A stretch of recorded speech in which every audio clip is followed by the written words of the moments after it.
Hello everyone, I'd like to welcome you to this video where we are going to be talking to you guys further about our 72-hour kits and our food storage because I sent out an announcement to my subscribers last night about our food storage, and many people are a little alarmed by this because you're thinking, don't you guys sell military trucks and campers?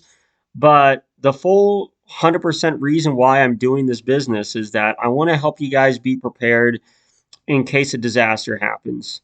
And my former company I ran before this, we used to build underground bunkers, but I decided to get out of it because of many restrictions that are happening out there. And I really do have more of a passion toward military vehicles. And my number one goal is I want to help you guys have a survival vehicle, such as our campers or our Humvees, or even any other military vehicle that we have, and help you guys be prepared in case a disaster happens. Because in my last company, we built bunkers for people who were victims of Black Lives Matter. I'll just be brief on this, but about 8 of our customers were victims to Black Lives Matter. We had over 3 clients who were victims from hurricane disasters out of Florida. We have a couple people who were victims who lost their homes out of the tornadoes in the central states. But we also had a couple ranchers in Mexico. This is a wild story where they actually needed bunkers in their ranches because they've owned their ranches for over 100 years, and they just don't want to leave it. But the Border Patrol doesn't show up anymore to their ranches. So in order to protect these ranchers, we supplied bunkers. So, but the thing is, many people that I have come in contact with for our bunkers really couldn't afford it, and they come to us after something happens to them. I don't want that to happen to you guys. I want you to be prepared before something else happens. And that is why I come up with a 72-hour kit and our food storage, where we all are going to start small financially. My family did as well, where my wife, we started off with just our uh, typical food storage that we built up. And after probably a couple years, we built up a year's supply of food storage.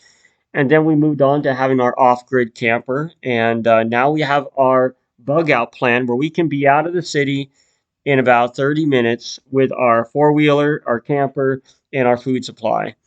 And I want to have the same mission to help you guys accomplish the same thing where you can be able to start small by getting your 72-hour kit, which is very vital, and then you can also get your food storage.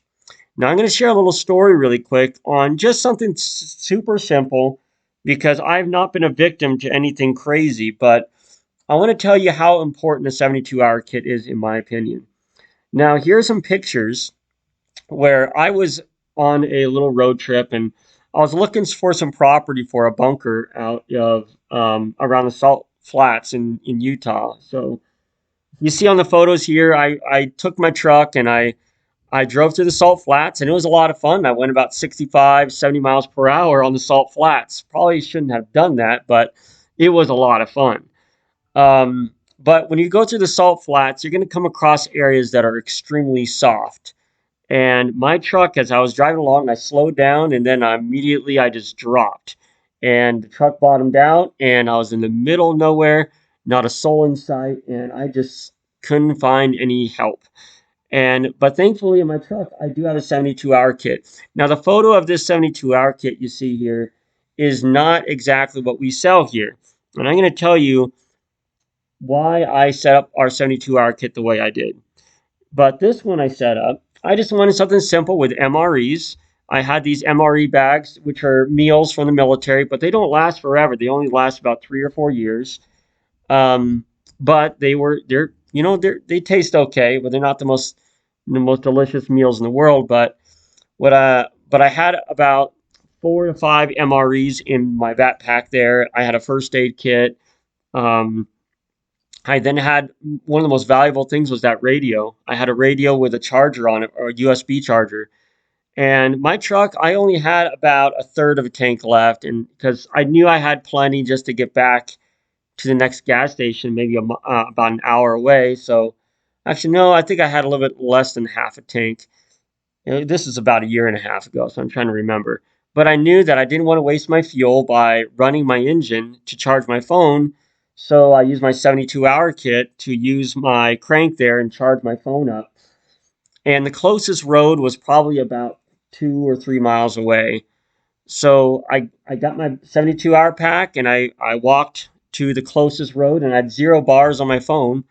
So I hiked probably for about 4 miles until I finally got practically a bar on my phone. I couldn't get any reception still, and I tried to call a tow company with that 1 bar and it wasn't working. But then about 6 hours later, after having one MRE meal and just trying to fight to get some reception on my phone, about 6 hours later, I had a rancher that came across and he actually hitched me a ride. He was going a completely different direction away from where I was going, but I decided, hey, what if he just gave me a ride to where I can get some reception? So he did. Um, so he took me about 4 miles further. So I had to go about 4 miles until I actually had reception. And so it shows me in this picture here where I was just riding the back of his truck. Anyway, I finally got reception on my phone and I was able to call a tow truck and gave him my GPS coordinates. And he came out and rescued me. And so, but he didn't come till another 7 hours later. So, despite everything that has happened in this situation when I was stuck in the middle of nowhere, I had the supplies that were needed to help me survive. The rancher helped me, and even though I I was stuck in the mud and he actually couldn't even get me out as well, I had to get help by other means, and it took quite a bit of time, but I was able to get out. But the thing is, that's first aid kit or the 72-hour kit wasn't going to do justice for me. I needed something that can truly help me survive in a situation for about 72 hours. And that is why I put together this 72-hour kit, because the electronics I had were huge for me. They helped me survive because I needed a phone to call the tow truck. I called my wife because she was worried not knowing where I was. There was so many reasons why I needed electronics. I would even probably need a flashlight if I was going to hike into town because it was going to get dark later that evening. But that just the minimal items I had in my first aid kit when I was in the middle of nowhere helped me. But with this but with this 72-hour kit I have here, you will have everything for whatever situation is the way I designed this. You are going to have like the following on this image here. You're going to have your first aid kit, which is most 72-hour kits. What they have is the first aid kits, protein bars, and water packets, the water filter, and a sleeping bag. And I don't even do the solar sleeping bag. I get actual sleeping bag that's going to be comfortable because you need your rest while you are out camping. I do have a compact tent, so if it's going to rain, it's going to protect you. We then have our solar panels so you can charge your electronics, such as your phone, your GPS, your flashlight, or anything else you have. I also have self-defense weapons. I didn't want to get too extensive on that, but I have a pretty cool flashlight and a pen that can be a self-defense weapon in case something does happen. We have toiletry kits, a night scope. So if you're going to hike at night and you don't want anybody to see where you are, if you are getting out of town, then I do include a night scope for that reason. I also include one walkie-talkie with our 72-hour kits, because if you're going to buy a kit for each member of your family, everyone will have a walkie-talkie, and you can basically get on your own station, dedicated station, so you can each communicate with each other in case you get separated.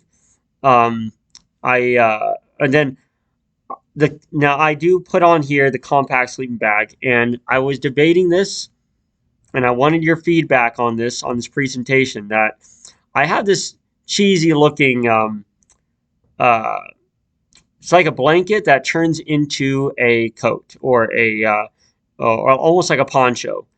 Because my wife and I, we figure we're going to use up a lot of space in a 72-hour kit if we have a compact sleeping bag and a jacket.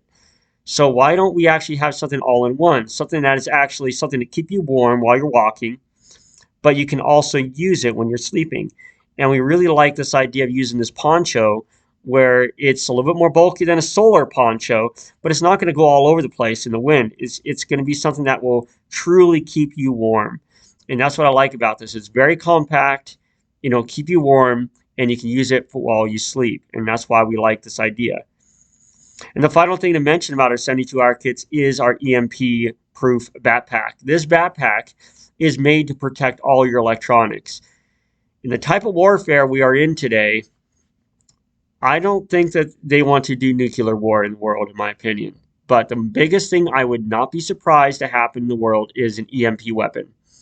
So if you are going to be going out and go off to your safe haven, is what I'm going to talk about in a moment, then you are going to need something to protect your electronics. And that's why these backpacks, they're not cheap.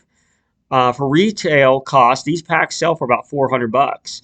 But because I know how to outsource and find these products overseas, they actually sell these for just about $100 overseas, which is awesome. So I'm able to get you guys these for substantially cheaper or lower cost because I get them overseas. So that's how I'm able to get all of these items where I talked to a couple guys and we should retail this for over $1,000, but I'm selling it to you for $500 or actually less than $500.